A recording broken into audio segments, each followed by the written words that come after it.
Hello बच्चों, आपका स्वागत है मेरे चैनल केमिस्ट्री अड्डा में। मैं Surendra Kumar, assistant professor DAV college Kanpur. बेटा, असिस्टेंट प्रोफेसर का एग्ज़ाम हो गया है यूपीएससी वाला। इसके मतलब अब आपका जो पीएचडी का एग्ज़ाम होना है उसकी डेट लगभग फिक्स है। अब कोई उसमें एक्सटेंशन नहीं होगा। एक बीच में अभी आपने न्यूज़ देखी होगी जिसमें बताया गया कि पहले एग्ज़ाम ये 20-21 जून को होना था, 25 को, अब वो 18-19 को होगा। तो 1-2 दिन आगे पीछे हो सकता है, क्योंकि सेंटर्स अलॉटमेंट में यदि कोई समस्या आएगी तो 1-2 दिन आगे पीछे हो सकता है। एग्जैक्ट मतलब ये मान लीजिए कि आपका 19-20 या 20-21 में आपका हो जाएगा एग्ज़ाम। तो देखा जाए तो आज 19 तारीख है, हम वीडियो बना रहे हैं, तो आपके पास लगभग 60 दिन है, टोटल 60 डेज़ है। पढ़ाई आपने फॉर्म 2022 में पढ़ा है भाई। मेरी कोचिंग से लोग जुड़े, कहीं ना कहीं लोग जुड़े, नहीं भी जुड़े तो अपना सेल्फ तैयारी कर रहे हैं। तो लगभग आपने सिलेबस को कई बार पढ़ लिया है, क्योंकि डेट एक आध बार ऐसा लगा कि एग्ज़ाम हो जाएगा। तो पढ़ाई लगभग पूरी है। हमने अपने बैच में सिलेबस लगभग कंप्लीट करा रखा है। एक बार रिवाइज भी करा रखा है। आप यदि किसी और से जुड़े हैं, आप सेल्फ कर रहे हैं, तो भी आपने सिलेबस 1-2 बार कंप्लीट कर रखा है, क्योंकि 2022 में फॉर्म फिल्ड हुआ था और 25 आपका है मिड में। तो अब ये है कि 60 दिन में कैसे हम तैयारी करें कि हमारा सिलेक्शन हो जाए और प्रेशर भी बिल्डअप ना हो कि टाइम ज़्यादा है कम, इस तरह का प्रेशर बहुत बिल्डअप होता है। तो पहले आपने स्टडी पूरी कर ली, यानी आपको अब कोई नोट्स नहीं बनाना है। नोट्स आपने बना रखा है, आपके पास जो नोट्स है वो अवेलेबल है। बाकी यदि आप हमसे जुड़े हैं तो हमने क्लास में नोट्स मतलब पढ़ाया है, उसका पीडीएफ भी आपको दिया जा चुकेगा। तो अब पहले मैं सिलेबस की थोड़ा बात कर लूँ। सिलेबस ही हमने जो है इंग्लिश हिंदी दोनों अवेलेबल है, हमने इसको इंग्लिश में कन्वर्ट कर लिया था। सिलेबस में देखिए आप, तो ये आपका स्टेट ऑफ मैटर्स है, लिक्विड स्टेट, यानी आप जो हम लोग स्टेट ऑफ मैटर में पढ़ते हैं तो गैस स्टेट लिक्विड स्टेट दोनों है। यदि हम 10+2 से रिलेट करें तो चैप्टर्स के नाम 10+2 से रिलेटेड, थोड़ा आपको उसमें एडवांस रखना है। पढ़ने में आपको ध्यान रखना है बेटा कि लाइन बाय लाइन जितनी भी चीज़ें हैं सबका आपके पास नोट्स हो या थोड़ा आपको उसको आइडिया हो। नोट्स जो हमने पढ़ा रखा है उसमें मैक्सिमम चीज़ें कवर्ड है, जो नहीं कवर्ड है उसको आप बुक जो आपके पास अवेलेबल उससे थोड़ा कवर कर ले, बाकी हम कुछ प्रोवाइड कर देंगे। तो लाइन बाय लाइन सिलेबस आपका, उसका कंटेंट आपके पास है, आपको उससे बस रिवाइज करके रखना है। दूसरा मुद्दा क्या आता है, क्योंकि सीटें इस बार जो है आपकी जो पीजीटी में है वो 39 है, जनरल की सीटें जो हैं वो 30 हैं और ओबीसी की जो है वो 09 सीट है। तो सीटों पर ध्यान रखिए, सीटें कम हैं भाई। इससे पहले जब हुआ था उससे लगभग मैं लगता है 1/5 या 1/4 के करीब ही हैं। तो आपको तैयारी इस तरह रखनी है कि स्कोर जो करना है आपको वो 110 क्वेश्चन का करना है, निगेटिव मार्किंग नहीं। 110 से ऊपर रखना होगा स्कोर सिलेक्शन के लिए। आपको 110 से नीचे मैंने कहा तो नहीं होगा, लेकिन आपको टारगेट अपना 110 के ऊपर रखना है। यानी आपको कोशिश करनी है कि क्वेश्चन मुझसे गलत ना हो। कुछ भी सिलेबस में जो भी चीज़ें दी हैं, जो आपका सिलेबस है, ये जो सिलेबस आपका है वो कहीं भी उसमें से कुछ बचे ना।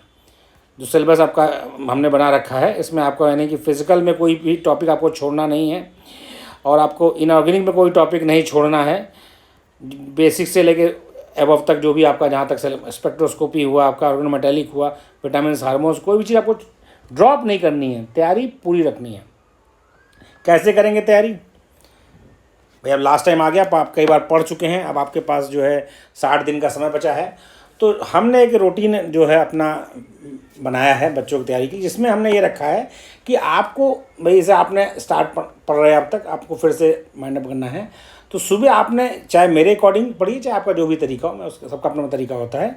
एक चैप्टर आप टच करिए, जैसा हमने जो बनाया है 21 अप्रैल के लिए मंडे से बनाया है, आप उसको पढ़ लीजिए, से तैयार कर लीजिए। तैयार करने मतलब आपके पास जो भी नोट्स अवेलेबल, नोट्स नया बनाना नहीं, मैं बार बार इसलिए कह रहा हूँ बेटा कि आप समय आपके पास नोट्स बनाने का नहीं रह गया, सब पॉइंट्स नोट है। कुछ आपको नया कंटेंट कहीं से क्वेश्चन करते समय या कोई टीचर बता रहा है तो आप अपने नोट्स में उसको जो है नोट डाउन कर लें। क्वेश्चन करना है, जितना ज़्यादा आप क्वेश्चन करेंगे उस चैप्टर से, कॉन्सेप्ट आपका मजबूत होगा और नया कॉन्सेप्ट को डेवलप होगा। कॉन्सेप्ट पे आप क्वेश्चन करोगे तभी कॉन्सेप्ट तैयार होता है, पढ़ने से नहीं, बार बार आदमी भूल जाता है। क्वेश्चंस करने से कॉन्फिडेंस भी बढ़ता है, प्लस क्वेश्चन कैसे पूछा जाएगा, हम उसे कैसे समझेंगे, ये सब भी बिल्डअप होता है। तो एटॉमिक स्ट्रक्चर आपने 21 को पेपर आया, आपने सुबह उसको पढ़ा, उसकी थ्योरी कंटेंट को, उसके बाद अपने क्वेश्चंस लगाए, उसके बाद हमारा टेस्ट दिया। जो क्वेश्चन आपको नहीं आ रहे हैं, एक ग्रुप हमने बनाया है, उस ग्रुप में आपने क्वेश्चन ड्रॉप कर दिया, उसमें आपस में डिस्कशन है। आपने ड्रॉप किया, किसी और ने उसका आंसर दे दिया, किसी और ने ड्रॉप किया, आपने दे दिया। इसके अलावा जो कोई नहीं देगा वो उसका आंसर मैं दूंगा। उसका आंसर मैं दूंगा। शाम को पर डे क्वेश्चन डिस्कशन का क्लास होगा, जो ग्रुप में मैसेज जो क्वेश्चंस रहेंगे वो शाम को उस दिन डिस्कस हो जाएंगे। उसमें ध्यान ये रखना है कि Z ऑटोमेशन चल रहा है तो उसका कोशिश करें उस ग्रुप में उसके रिलेटेड क्वेश्चन डालें। बाकी आपको अलग से कुछ पूछना है तो मुझे पर्सनली कर सकते हैं। तो ये हमारा 21 से स्टार्ट होगा ये टोटल। इसमें हमने जो है टेस्ट की संख्या जो हमारी है वो 43 है। 43 में आपके यूनिट टेस्ट 29 है। यूनिट टेस्ट में 50 क्वेश्चन एक यूनिट टेस्ट में मेरी तरफ से होगा।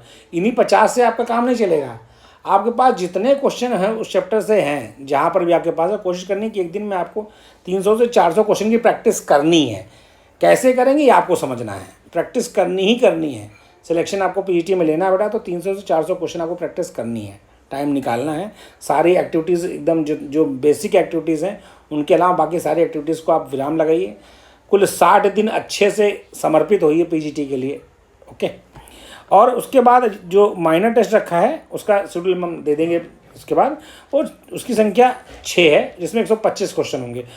8 फुल लेंथ टेस्ट रखे हैं हमने, इसमें 125 जो पैटर्न है उसके हिसाब से होगा। तो 21 तारीख से हमारा यूनिट टेस्ट स्टार्ट होगा और ये यूनिट टेस्ट हमारा जो है 19/5 को कंप्लीट हो जाएगा। यानी कि 1 महीने में यूनिट टेस्ट आपके पूरे हो जाएंगे।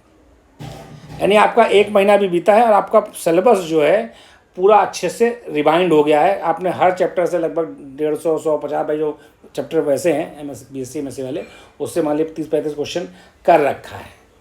तो आपको क्या है कि पूरा जो सिलेबस है वो भी पढ़ा गया, कॉन्सेप्ट पूरा रिवाइज हो गया। बेटा क्वेश्चन रिपीट हो ना हो, कॉन्सेप्ट रिपीट होता है क्योंकि केमिस्ट्री कॉन्सेप्ट फिक्स है। यदि आप उस पर क्वेश्चन हर तरह के लगा रखे हैं तो आपका कॉन्फिडेंस भी बढ़ेगा और प्लस ये क्वेश्चन पूछेगा कहाँ से, ऐसे तो पूछेगा। फिर उसके बाद आपको माइनर टेस्ट देना स्टार्ट करना। माइनर टेस्ट में मैंने एक दिन का गैप रखा है ताकि आप उसको टेस्ट दें और उसको हम लोग डिस्कस कर लें। फिर फुल लेंथ दिया, फुल लेंथ में भी हमने गैप रखा है। सारा टेस्ट जो है वो डिस्कस होगा। क्वेश्चन आपको जो नहीं है, मैंने लेकिन पूरा क्वेश्चन पेपर डिस्कस करना अच्छा है कि आप क्वेश्चन ट्राई करो। जो क्वेश्चन नहीं है यदि वो ग्रुप में डालोगे तो आप बच्चा भी, मैं तो बताऊँगा ही बताऊँगा, उससे पहले होता पहले ही सॉल्व हो जाए। जो क्वेश्चन रह जाएंगे शाम को वो डिस्कस हो जाएंगे। तो आपके पास मई 20 तक आपका एक बार कंप्लीट हो गया। फिर बाद में आप 2 बार आपका रिवीजन, एक बार आपका रिवीजन यहाँ हो जाएगा मतलब कि मई लास्ट तक, क्योंकि माइनर टेस्ट आप दोगे तो रिवीजन आपका पूरा हो जाएगा। और फिर आप फुल लेंथ दे रहे हो तो बार बार रिवीजन हो रहा है। तो इस तरह से यदि आप स्टडी से आप तैयारी करते हैं तो सिलेक्शन की संभावना आपकी बहुत ज़्यादा होगी। आपको करना ये है कि आपको कोशिश करनी है कि मैक्सिमम टू मैक्सिमम टाइम आप पढ़ें। मैं बार बार रिपीट इसलिए कर रहा हूँ कि नोट्स बनाने का कोड है, इसलिए नोट्स आप बना चुके हैं। जो नोट्स आपके पास है उसमें जो पॉइंट आपको एक्स्ट्रा मिलते हैं या कुछ क्वेश्चन का कोई फार्मूला आपको एक्स्ट्रा मिलता है तो उसको आप नोट डाउन करें, उसको आप नोट डाउन करें। नोट्स लिखने की अब जरूरत नहीं, क्वेश्चन सॉल्व करें। यदि आप 300-400 क्वेश्चन पर डे सॉल्व करेंगे तो आसानी से आपका सिलेक्शन हो जाएगा। कोई डाउट होता है तो आप हमसे इस नंबर पर कॉन्टैक्ट कर सकते हैं 7905544237। बस ये बेटा आप करो या मरो किस्ती में करिए, अभी नहीं तो कभी नहीं। उस स्ट्रेटजी से आपको तैयारी करनी है। बात मानिए यदि स्टडी से आप तैयारी करते हैं तो आपका सिलेक्शन हो जाएगा।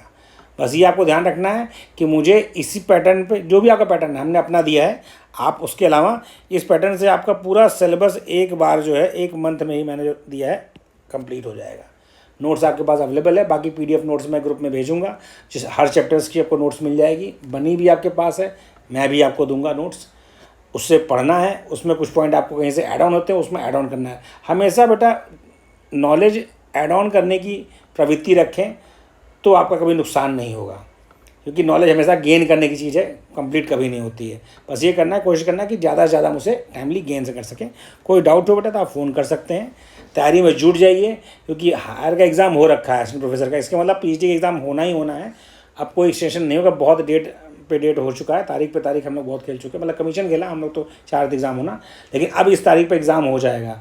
और यदि आप अभी से लग जाएंगे तो भी आप कर सकते हैं, पुरानी तैयारी काम आती है। लेकिन अब क्वेश्चन प्रैक्टिस पर मेन फोकस रखें। मुझे 300 से 400 क्वेश्चन रोज़ प्रैक्टिस करना है। Okay, thank you.